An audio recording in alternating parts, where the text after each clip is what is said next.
Good afternoon, folks. Thanks for tuning in here to Club Passim. We are actually live from Club Passim today with an all Kemp Harris weekend. We've got a storytelling show that's about to start. We've got a music concert tonight at 7 p.m. and then a workshop for teachers on how to do storytelling tomorrow at 1 p.m. You can find out information about the workshop at passim.org/classes, but you can find information about all that we do at passim.org/stream. We've been putting on streaming concerts since we shut down back last March. And we're coming up on a 1-year anniversary, but we are still able to keep presenting music and storytelling and events night after night because of you folks and your generosity. So please consider making a donation at passim.org/stream.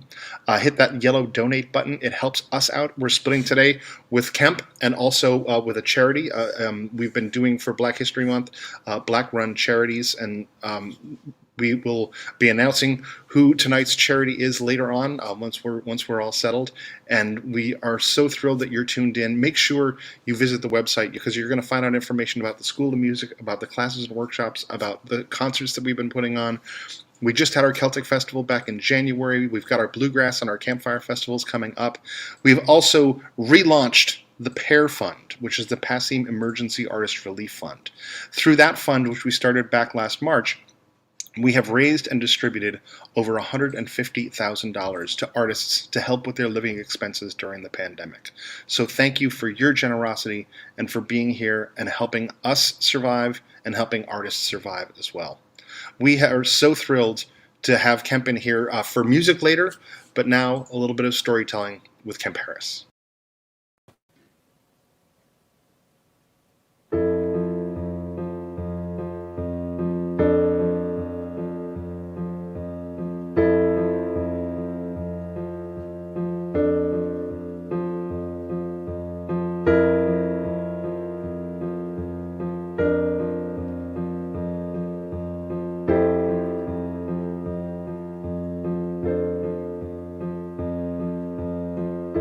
Someone's knocking at the door.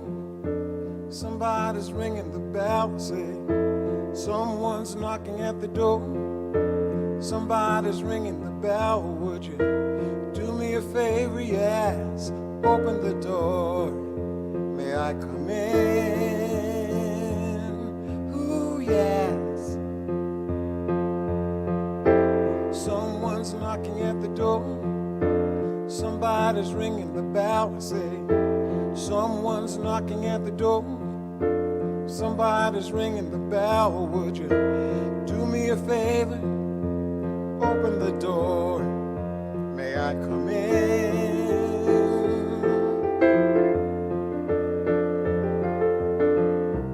Nice to be here, like a dream, making music here at Passim. I've got some stories. Maybe then you'll open the door. Let me in.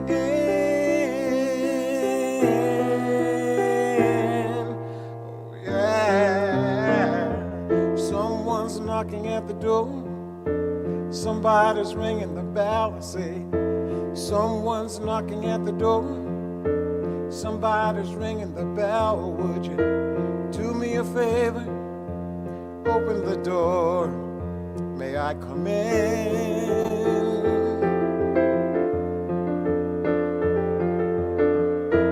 Do me a favor. Open the door.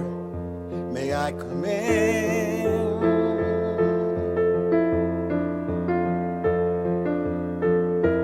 Do me a favor.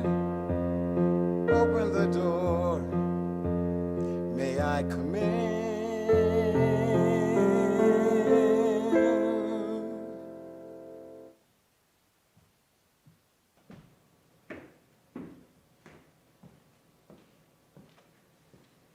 Hello. So today, I'm going to tell you a couple of stories. The first story that I'm going to tell for you is an African folktale, and the main character is a spider. His name is Anansi. Anansi is very clever. Anansi is very tricky. In the story, I'm going to say the word calabash. And when I do, I mean this thing. It's a dried, hollowed out gourd. You could use it sort of like a thermos or a water bottle, put water in, put a top on it. So when I say calabash, this is it. And now the story. Once, all you people hearing my voice right now, there were no stories on the earth. All stories were kept in a golden box by Nyame, the sky god. Now, little Anansi thought to himself, why are those stories up there in a box? It'd be so much better to have those stories down here so the children could hear them. So Anansi spun a web up to the sky god's palace. And when little Anansi walked in, Nyame said, "Oh, Anansi, what do you want today?" Anansi said, "Well, I've come to ask if I could have your stories so that I can bring them to earth so the children can hear them." Anansi, you could never, ever pay the price I ask for these stories. Anansi said, "If you tell me the price, I shall pay." You shall pay. How can someone like you, so small, so small, so small, pay me the price that I ask for these stories? Anansi said, "If you tell me, I will." Okay, fine. He'll never do it. He's a spider, for goodness sake. Okay, fine. If you want my stories, you have to bring me 3 things. You must bring me Osibo, the leopard of the terrible teeth. You must bring me Imboro, the hornets who sting like fire. And you must bring me Imoesha, the tiny fairy who no one ever sees. Anansi said, "Okay, I shall get them." You shall get them. Fine, I tell you what. If you bring me those 3 things, I promise I will give you this box of stories. Anansi said, "Okay, I'll be back." He spun a web back down to earth, and he went to look for those 3 things. The first, Osibo, the leopard of the terrible teeth. Anansi went through the tall jungle grass looking for Osibo. Asora, Asora, Asora. And then Anansi saw Osibo, and Osibo saw Anansi. And Osibo said, "Good morning, Anansi. So nice to see you on this fine day. Oh, and by the way, you are just in time to be my breakfast." Anansi said, "If that shall be, that shall be. But before you eat me for breakfast, wouldn't you like to play a game first?" Because Anansi knew that Osibo loved to play games. "What kind of game?" said Osibo. "Well," said Anansi, "I thought we could play the binding game." "And how do you play this binding game?" said the leopard. "Well," said Anansi, "I will take vine creepers, they are like ropes, and I will tie or bind you by your foot, by your foot, by your foot, by your foot. And then you will untie me so that I can eat you for breakfast." Anansi said, "So many details. You know, why don't we play the game first, and we can make up the rules later?" "Okay," said Osibo. So Anansi got vine creeper ropes, and he tied that leopard by his foot, by his foot, by his foot, by his foot. And when that leopard was securely tied, Anansi took the other end of that rope. He tied it to the branch of a tree, and he said, "And now, Osibo, you are ready to meet Nyame, the sky god. 1 down, 2 to go." The next was Imboro, the hornets who sting like fire. Now Anansi knew that he did not want to be stung. It hurts. So he needed a plan. What to do? Said Anansi. And so he got that calabash. He filled that calabash with water, and he got a cover for it. And then he picked a huge leaf from a tree that he could hold over his head, sort of like an umbrella. And then Anansi went to Imboro's nest. He could hear them buzzing inside. He took a little bit of water, he sprinkled it over the nest, and then he held that leaf over his head. He poured the rest of the water out, so it sounded like it was raining. And Anansi said, Imboro, Imboro, it is raining, raining. Wouldn't you like to fly inside this calabash so that the rain does not tatter your wings? From inside the nest he heard, bzz, bzz. Thank you, Anansi. We do hate to get our wings wet, but as soon as it stops raining, you will let us out? Anansi said, oh, we have no time to discuss it. The rain is coming. We'll talk about it later. Quick, get in. All of those hornets flew inside the calabash. And as soon as they were inside, Anansi took the cover and sealed it tight. And then he said, and now, Imboro, you too are ready to meet Nyame, the sky god. 2 down, 1 to go. This was going to be the most tricky of all. This was Imawesha, the tiny fairy whom no one ever sees. Anansi knew a couple of things about Imawesha. For example, he knew that every evening as the sun went down, Imawesha loved to dance around a tree right at the edge of the jungle.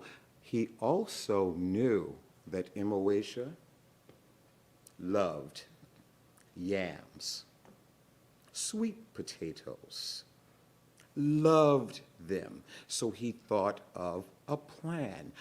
What to do? What to do? Said Anansi. I have it. He got a little block of wood about the same size as Imawesha, and then Anansi did something that only grown-ups can do. Anansi took a carving knife or a whittling knife, and he began to carve or whittle or sculpt that little piece of wood until it took on the shape of a little wooden doll. And then Anansi covered that little wooden doll with tree sap, guar gum, other very sticky things, so that if you touched that doll any place, you'd stick to it. And then Anansi put a bowl in the doll's lap. And in the bowl, Anansi put yams, sweet potatoes. And then he took a little tiny vine creeper, almost so tiny it was almost invisible. He tied it around the little doll's body. He pulled that string in back of a bush where he could hide. And if Anansi pulled that string, it made the doll do this.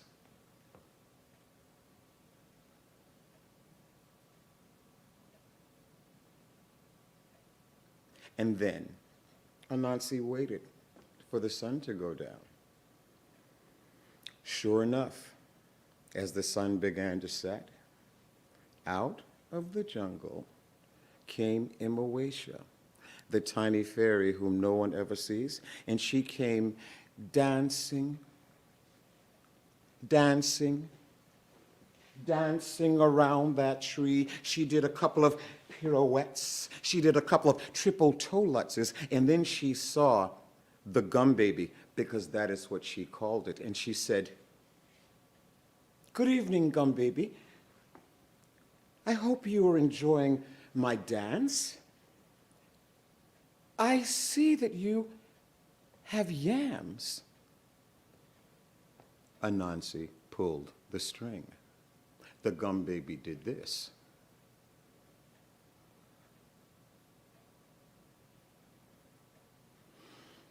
"Gum Baby, do you think it might be possible for me to taste one of your yams?"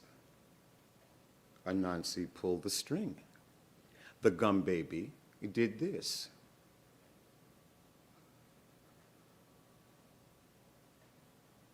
So, Imoesha ate one of the yams.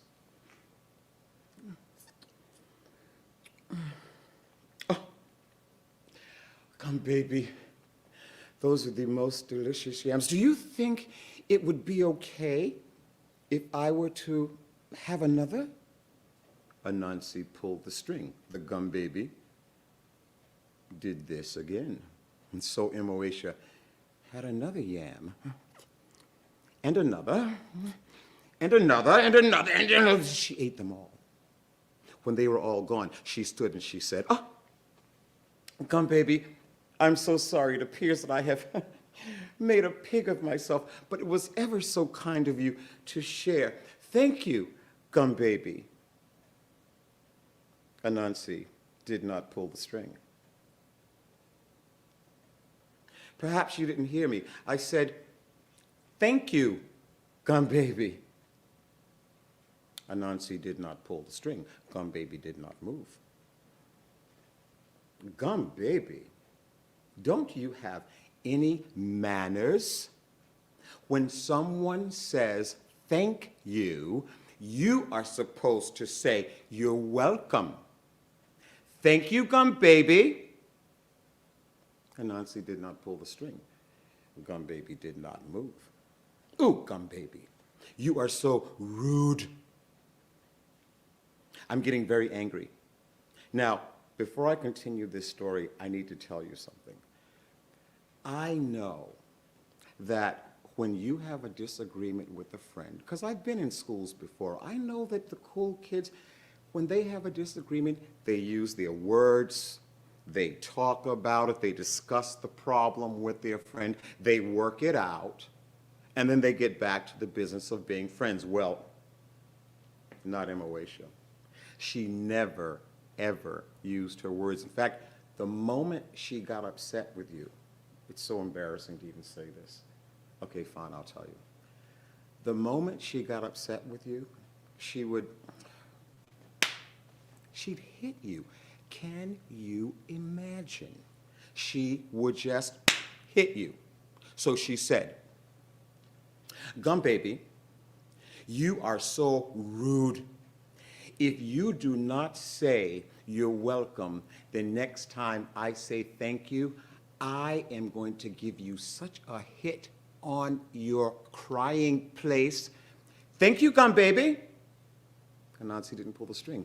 "Oh, Gum Baby," and she hit the Gum Baby's cheek, and her hand stuck to the Gum Baby's cheek. "Oh, oh, oh, Gum Baby.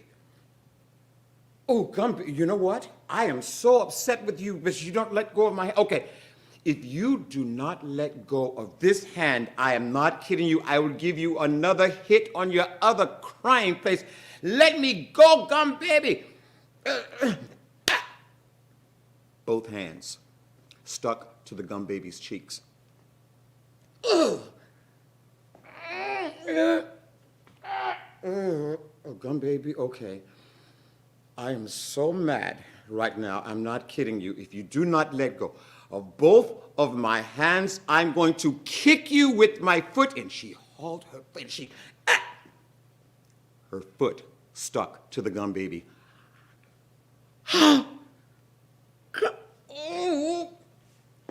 Gum Baby, okay, I am going to count to 3. And if you do not let go of both of my hands and my foot, I'm going to kick you with my other foot. Let go, gum baby. And she kicked the gum baby. And now both hands and both feet were stuck to the gum baby. And that is when Anansi came out of hiding. And Anansi said, "Hello, Moesha. And now you too are ready to meet Nyame, the sky god." And Anansi spun a web around Osibo, the leopard of the terrible teeth, Imboro, the hornets who sting like fire, and Imoesha, the tiny fairy whom no one ever sees, and he spun a web back to the sky god's palace. When little Anansi walked in to Naomi's throne room with those three things, Naomi was shocked, and he said, "Ho! Oh, ho, ho! I cannot believe what I'm seeing. Little Anansi, so small, so small, so small, has paid me the price I asked for these stories. I made you a promise. I told you if you brought me these three things, I would give you the stories. You brought me the three things. I'll keep my promise. Here, these stories belong to you. Take them, do whatever you." I can't believe he was a spider, but he managed to do it. "They're yours. Take them. Bye-bye. See you. Have a good time." Anansi thanked Naomi, the sky god, and he spun a web around the box of stories, and he took those stories back down to earth. When Anansi got there, he looked at that box and he said to himself, "I didn't go to all this trouble just to have these stories stay in a box. But how can I get these stories all around the world so that children everywhere can hear them? What to do? What to do?" Said Anansi. And so Anansi took that box of stories and he climbed to the top of a very high hill, and he opened the lid and he waited for the wind to blow just right. And when the wind was blowing just right, Anansi, he tossed those stories into the air. And the wind blew those stories this way and that way, back and forth, around the entire globe, to every continent, to every island, to every country, every nation, every state, every city, every town, every library, in every home where there were children just like you. And that, my friends, is where stories come from. The end. Now, a lot of times kids will say to me, "Is that story true?" I know that in library there's this word, fiction. Fiction means, okay, that's completely made up, not true. And then the other one, nonfiction, meaning, no, that's a true story. So when kids ask me that, I have to be honest and tell you, I don't know. I'm just the storyteller. You have to figure that out by yourselves. Maybe I'll find out from you later. You can let me know what you think. But right now, I'm going to go back up here because I want to share a song with you. So let me get up there first.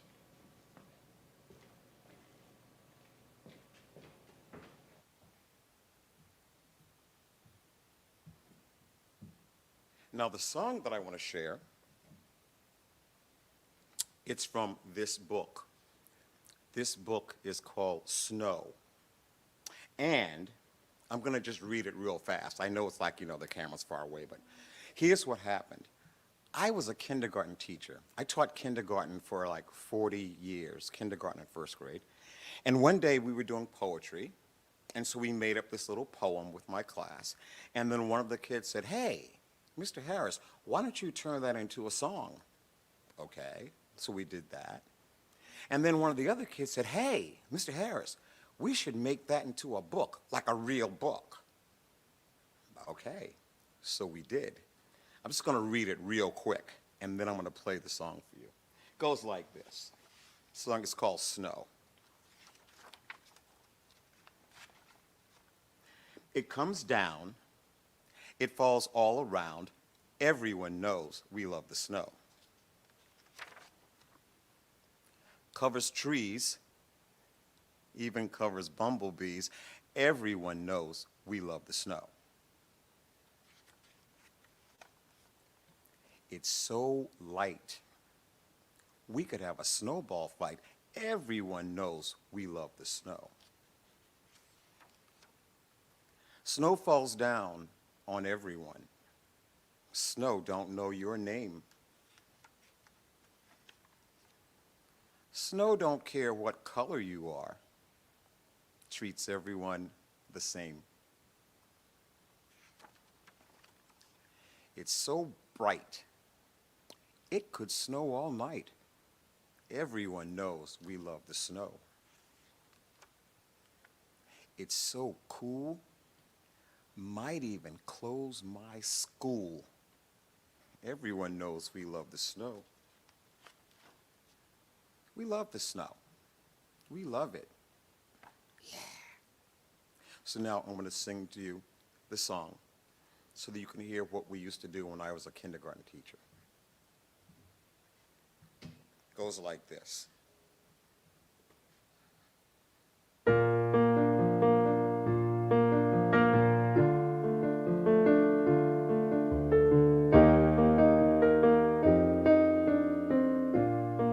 It comes down,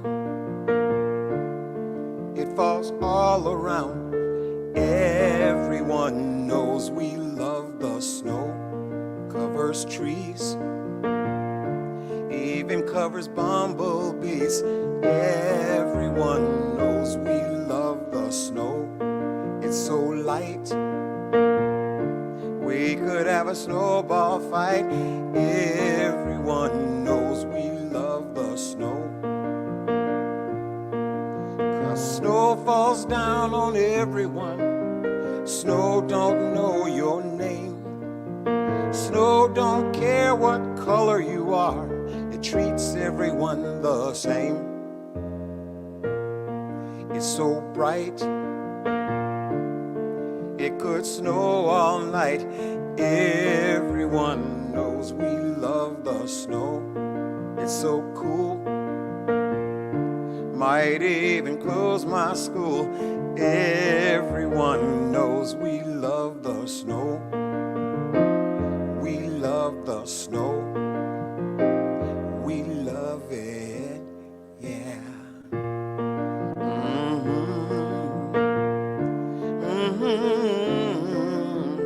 Everyone knows we love the snow. The kids in my class used to think that if you sang that song really loud, you'd get lots of snow. Again, I don't know if it's true. I'm just a storyteller. I don't know. So I got another story for you. So I'm going to go back down where I was before.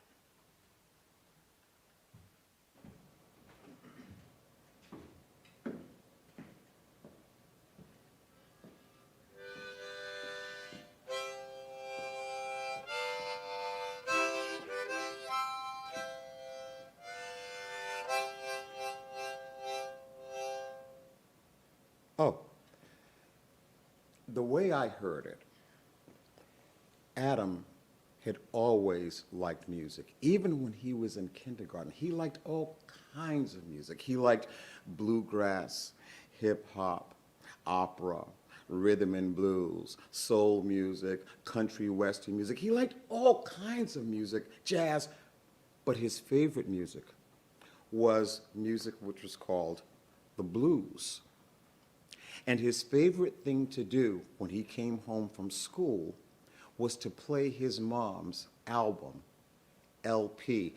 Not like those little CDs or streaming on some streaming platform. These were those big, round, black circle discs. You put them on the turntable, you put the tone arm down, and that was the kind of music he was playing.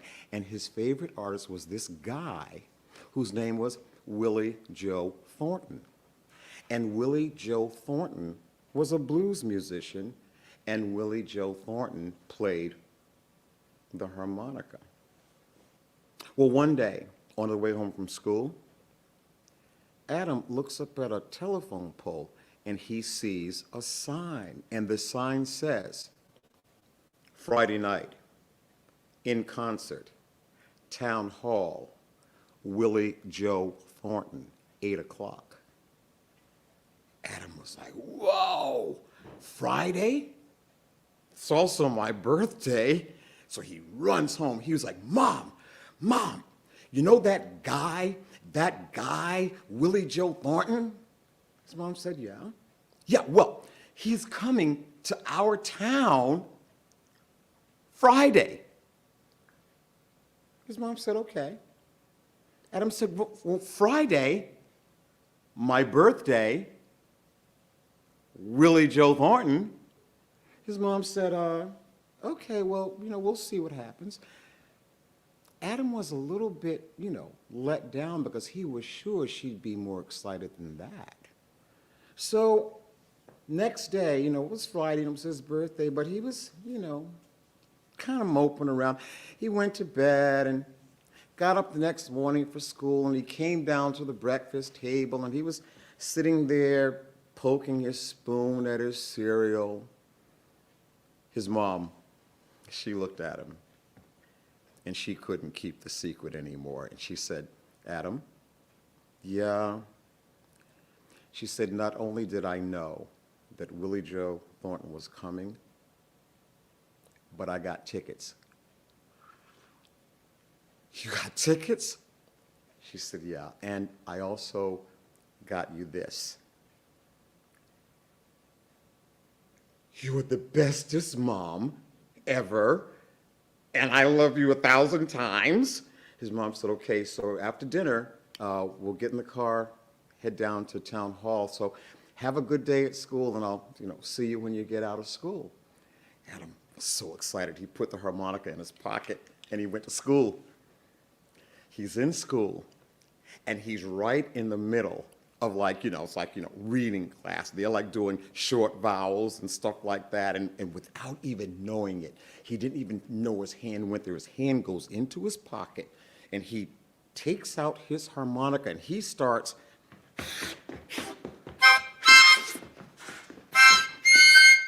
The teacher was like, no, I don't know what's happening here, but this is reading time.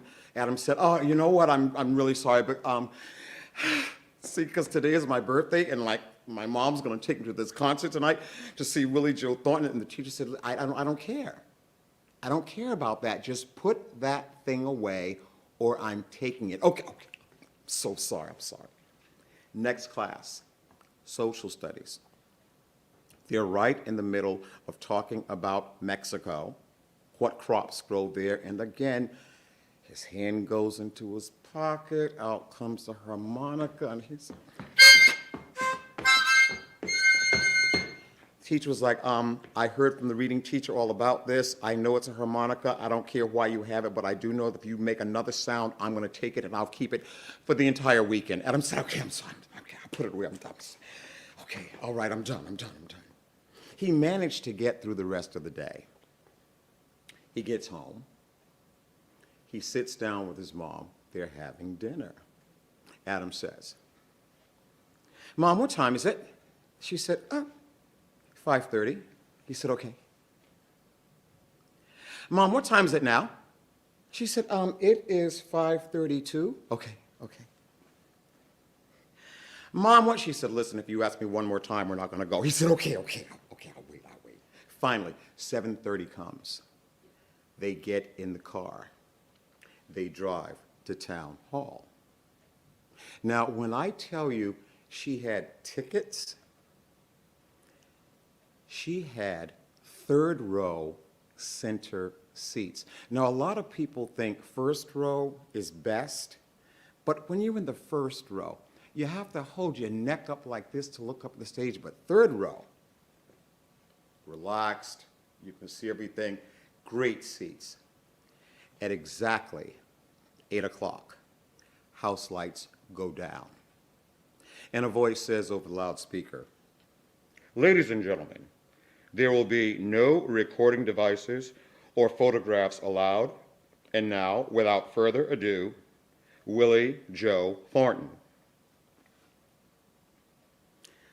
An elderly black man walked out, sat on a stool with his harmonica. His drummer walked out, sat behind the drum kit. His bass player came out, put his bass strap over his shoulder. His guitarist came out, strapped on his guitar, and they started to play. And the music was glorious. The music was head bopping, foot stomping, finger snapping, glorious. Everybody was loving it. In fact, they were right in the middle of their best hit, the biggest hit of all, when all of a sudden, without knowing it, Adam's hand went into his pocket. He pulled out the harmonica and he starts.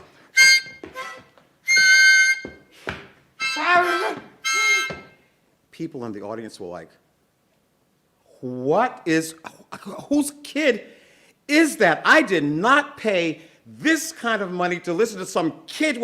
What is going on? What? And it got to be such a ruckus that up on stage, Willie Joe stopped playing. And he said, hang on a minute, fellas. Could somebody turn those house lights on up here? I'd just like to look out so I can see who's making all that noise. And the house lights came up.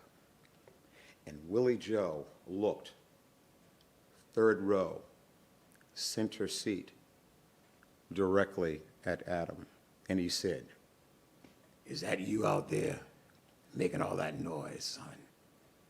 Adam said,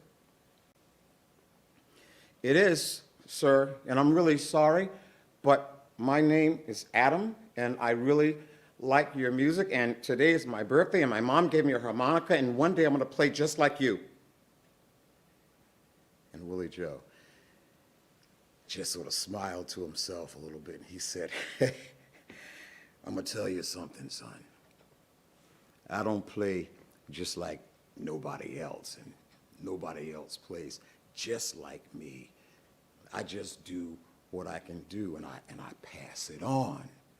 But if you can come to my dressing room with your mom after this show, I could try to show you some tricks that an old blues man taught me when I was just a little boy. Do you think you can do that?"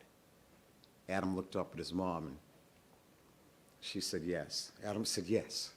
He said, "All right, then. So for now, why don't you sit down and let me finish my show?" And he did. And when the show was over, Adam and his mom went around to Willie Joe's dressing room, and they knocked on the door. Willie Joe let them in. And he and Adam took out their harmonicas, and Willie Joe showed them how to hold notes long, how to make notes wiggle. And he gave him a lesson that lasted for about an hour.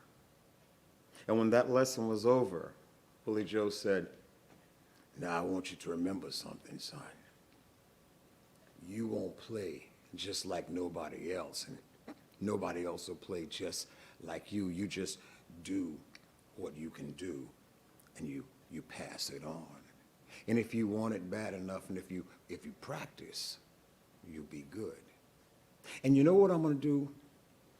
I think I'm gonna give you a nickname. I think I'm gonna call you Harmonica Boy. You like that?" And so I do. And when I grow up, one day I'm going to come back and I'm going to play for you. Willie Joe said, I'll look forward to that. But remember, you won't play just like nobody else, and nobody else will play just like you. And then they both said at the same time, you just do what you can do, and you pass it on.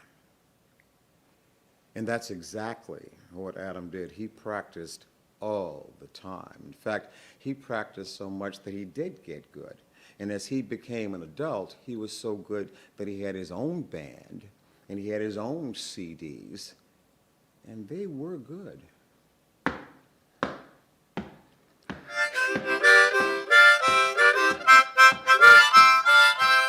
Harmonica boy, you make me so happy and you bring me such joy.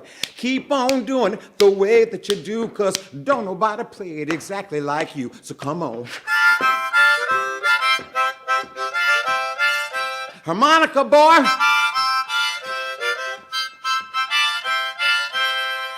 Some folks say it's just a toy, but it ain't no toy for harmonica boy.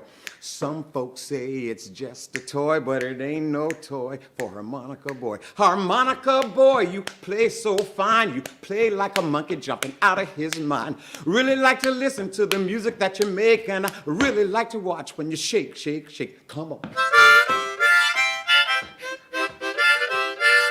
Harmonica boy.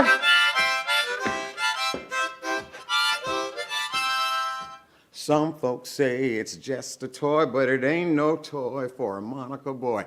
Some folks say it's just a toy, but it ain't no toy for harmonica boy. Harmonica boy, you play all right. You can play all day. You can play all night. If I only had the space and I only had the chance, I'd say, everybody stand, everybody dance. Oh, no.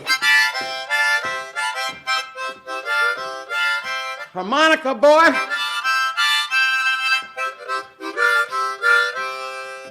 Some folks say it's just a toy, but it ain't no toy for harmonica boy.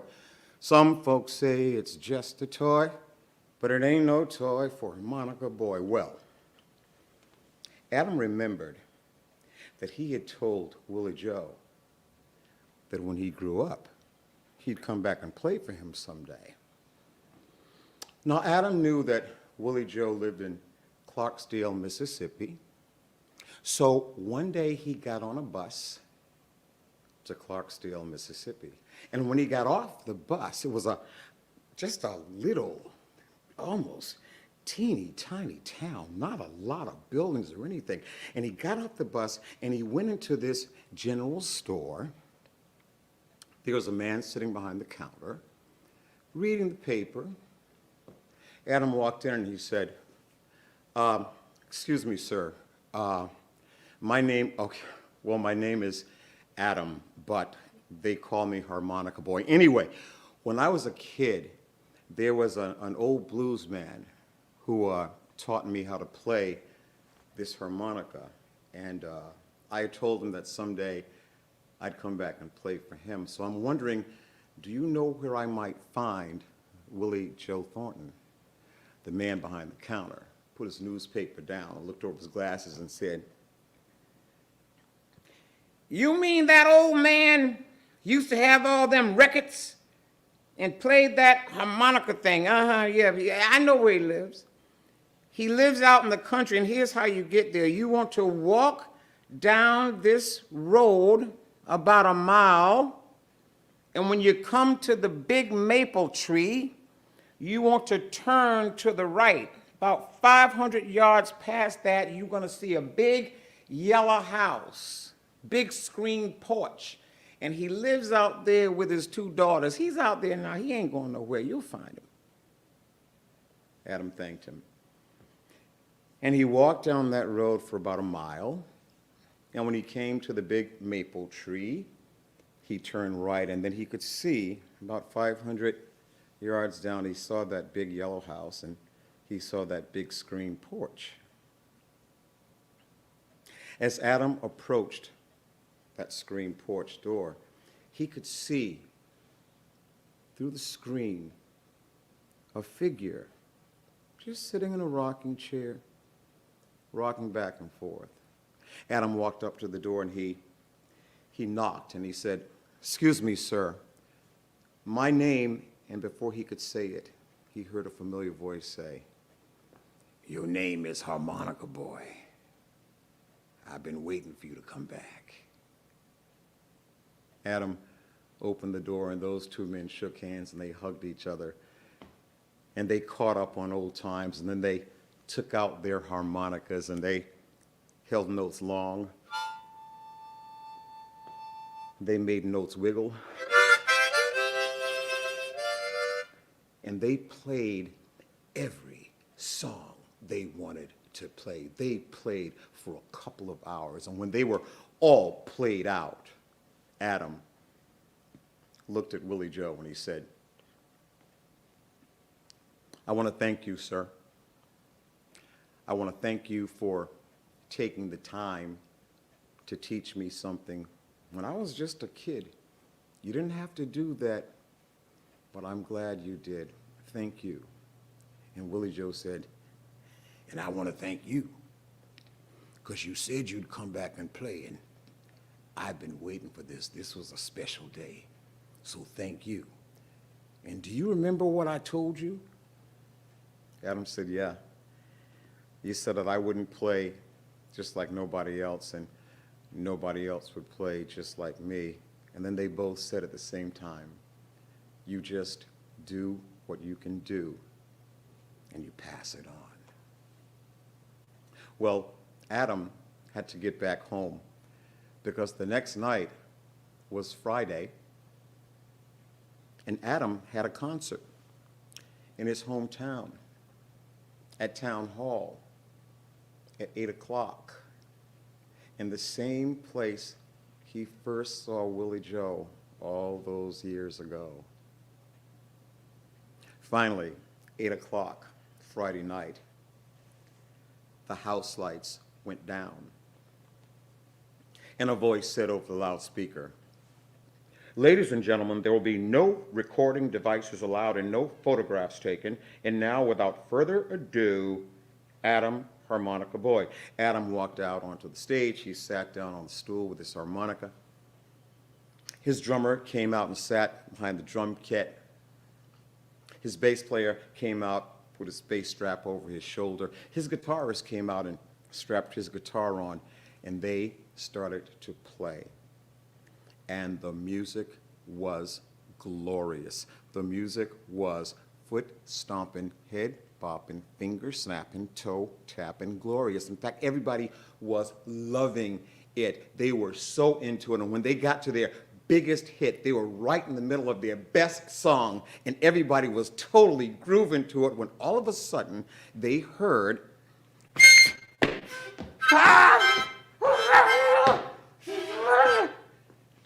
people in the audience were like, what is happening? This is not right. I mean, do you know what these tickets cost to see? Whose kid is this? Somebody, and it got to be such a ruckus that up on the stage, Adam stopped playing. And he said, "Hang on for a minute, fellas. Could somebody turn the house lights up so that I can look out and see who's making all that noise?" The house lights went up. And Adam looked, third row, center seat. And sitting in the same chair where he had sat when he first saw Willie Joe, there was a little girl. She looked like she was about 6 years old. And Adam said, "Is that you out there making all that noise?" And the little girl said, "First of all, it is not noise.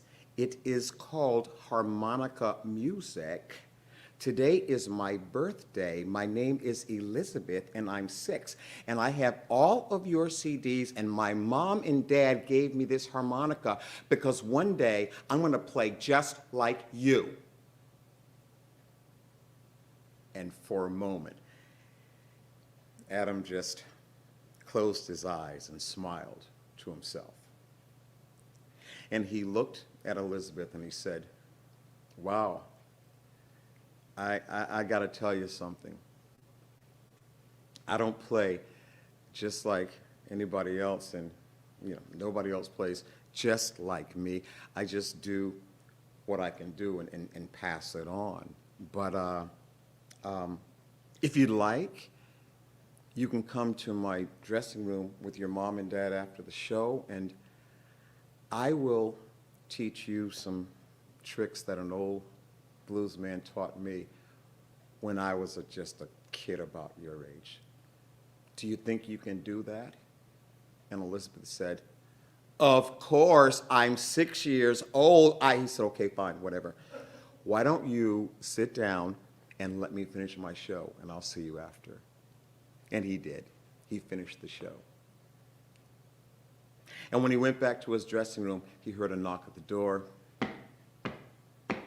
It was Elizabeth and her parents, and when they walked in, Adam and Elizabeth took out their harmonicas, and he showed her how to hold notes long,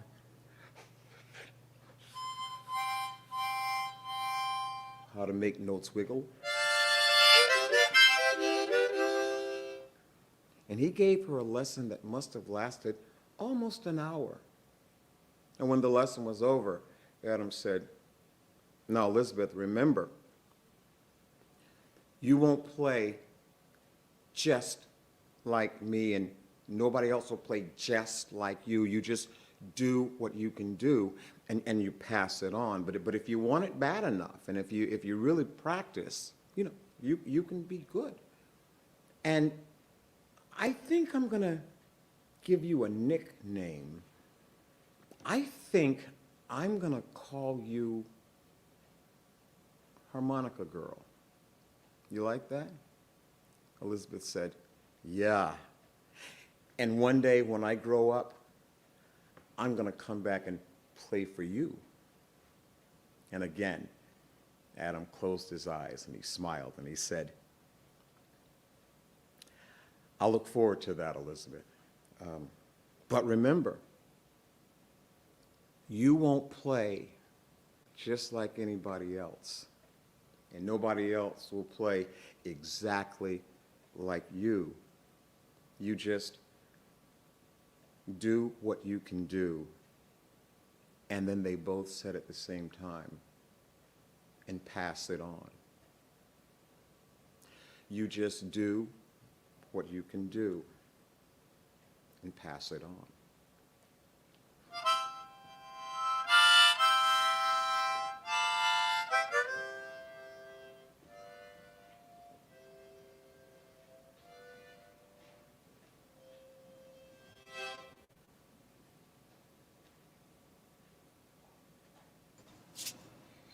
That's Kemp Harris. Thank you all for tuning in and being part of this wonderful day of storytelling. If you can make a donation, you can do that at passim.org/stream. Hit the yellow donate button. And Kemp is going to be doing a storytelling workshop tomorrow at 1 p.m. You can find information about that at passim.org/classes. Thanks for tuning in. We'll be back at 7 p.m. tonight for more music with Kemp Harris.